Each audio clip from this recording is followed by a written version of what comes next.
The final international games are on their way before this World Cup, so today I'm going to update my predictions for said World Cup. If you haven't seen the first video, you can go and watch it first if you want. However, if not, then sit back, enjoy this video, please don't forget to subscribe, and let's get into them. So here we are, yet again, on the World Cup 2022 Telegraph Predictor.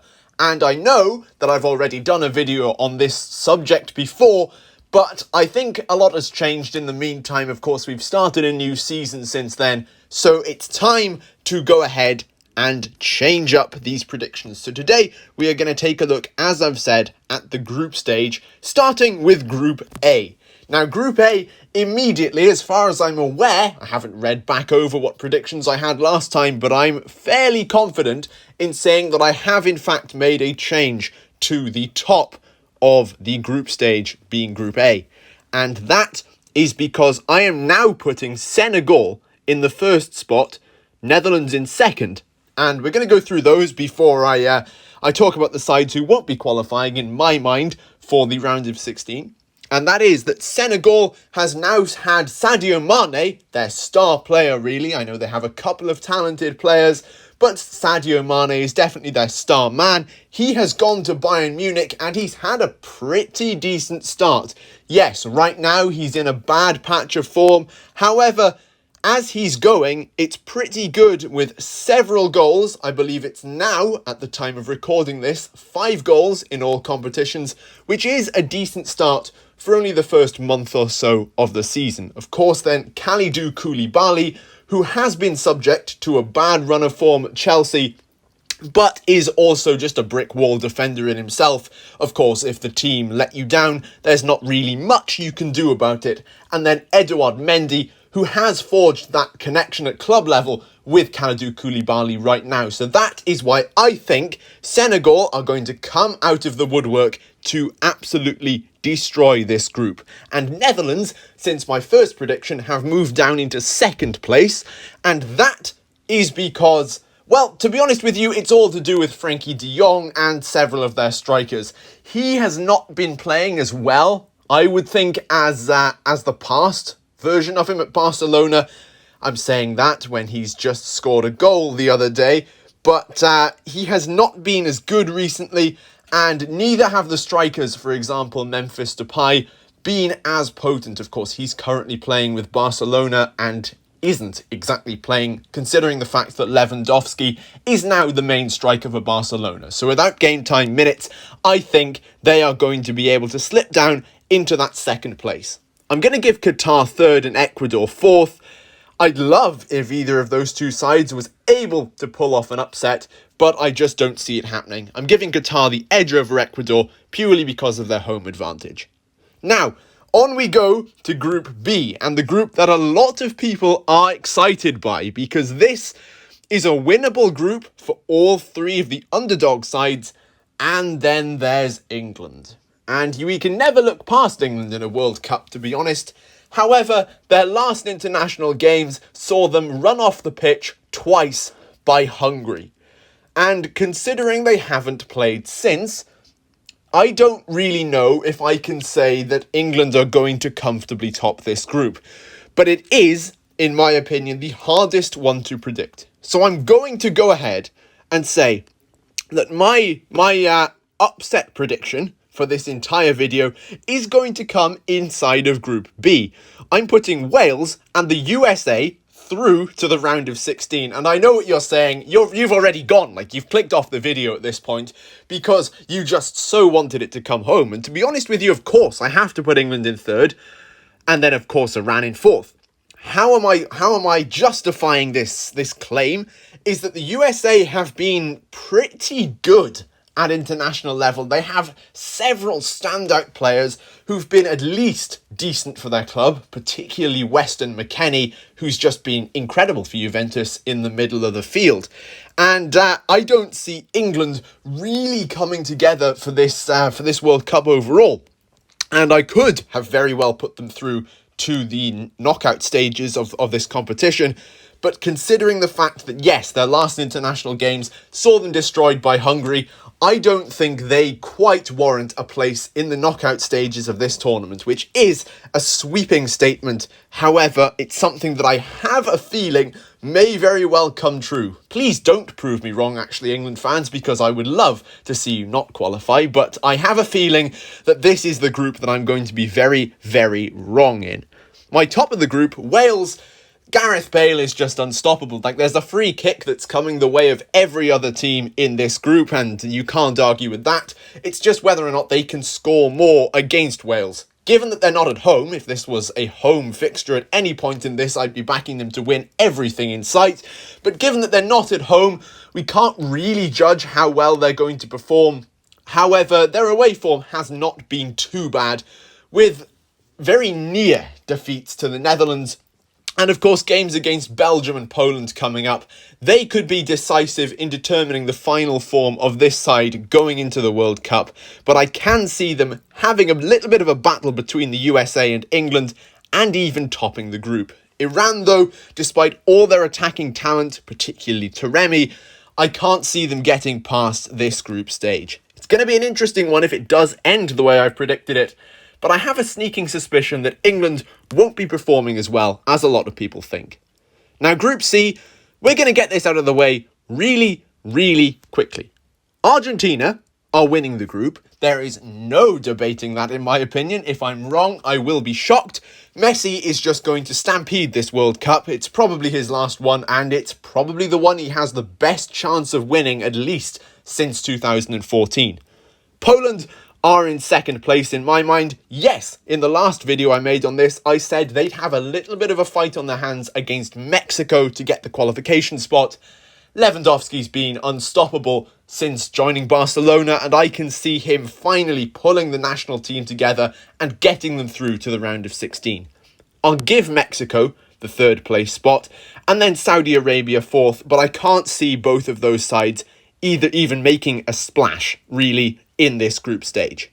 Moving on to Group D, and it's the one with the potential for Champions Curse to happen. Do I think it's going to? Well, looking at these teams, we have some solid units. Denmark are going to be the side that I say are going to go ahead and top the group. And why is that? Well, because they beat France themselves the other day. Well, say the other day, a few months back. However, the fact that they've even managed to beat them in their last international meeting shows that I will be saying they will take the number one spot of the group. Do I think, though, that they can, in fact, be paired with a different team to France, and that France will be knocked out at the group stage? Well, if history is anything to go by, then yes, that's exactly what will happen.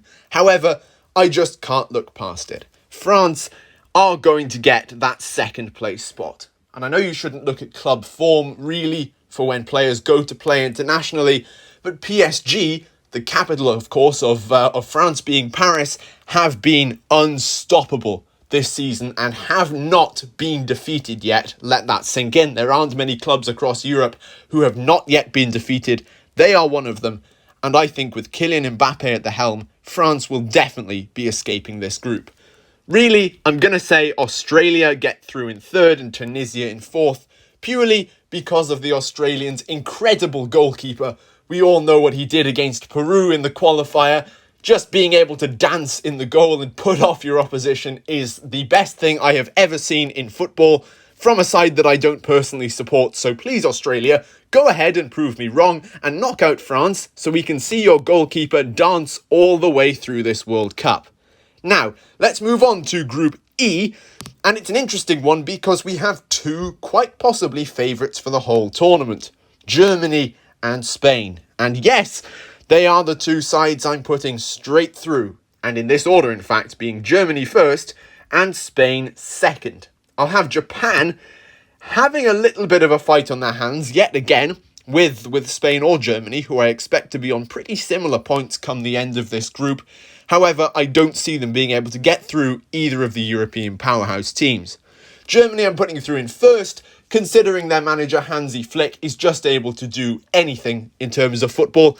Neither of the sides have an out-and-out striker, but I'm giving the edge to Germany purely due to Hansi Flick's brilliance. Spain, though, are going to be solid, particularly in the midfield, and they will get through to the round of 16. Next up is Group F, and it's possibly the group where I am the most disappointed with some of these teams who should be doing particularly well. And why am I saying that? Well, it's purely based around Belgium. Their last international games, they just haven't had the form they used to have. And I know they've got an aging squad and they're not expected to go as far as normal in this, but I just don't see them doing well at all. With that said, I'm going to tip Croatia to top the group. And I know a lot of people, particularly Croatian fans, aren't too happy with the way their national side is playing right now, but I'm going to say they go ahead and top the group because they seem to, as a unit, be able to just get through any games as a really gritty fashion. So I'm going to say players like Modric really go ahead and step up and get through. After all, Dinamo Zagreb, the country's main club side in Europe, has just been able to beat Chelsea, so anything really can happen. I'm going to put Canada through in second, and that's because of all the buzz that's going on between the fans, the team, everyone just seems to think that Canada can go all the way, and to be honest, so do I. Alphonso Davies, their star player, is getting better and better every time he plays at Bayern Munich, so I don't see why Canada can't go through. We can't forget that they also have Jonathan David, who is a goal-scoring machine in Ligue 1. Belgium have to come in third and Morocco in fourth. I don't see Morocco really putting up much of a fight, but I do think that Belgium will at least do something in this group and maybe, surprisingly to some people, will be knocked out in that third place position. Group G is not as easy as a lot of people think. Brazil, of course, in the group, they are the number one favourite side to at least win the group, possibly even go all the way if that's what you think is going to happen. But having two of the best gritty sides in Europe, in Serbia and Switzerland, in your group stage means that anything really can happen. The only one I'm pretty sure of is that Cameroon won't be able to put up much of a fight in this and will go down to that fourth place. However, in first, I'm unfortunately still going to have to put Brazil, or fortunately, depending on which way you look at it, but considering I'm a neutral between any of these teams, I would have liked to see an underdog pull through.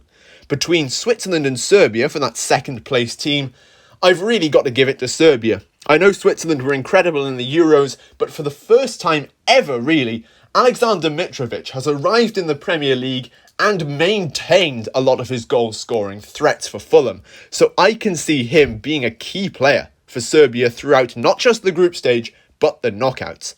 Switzerland are going to come in third, and of course, Cameroon in fourth.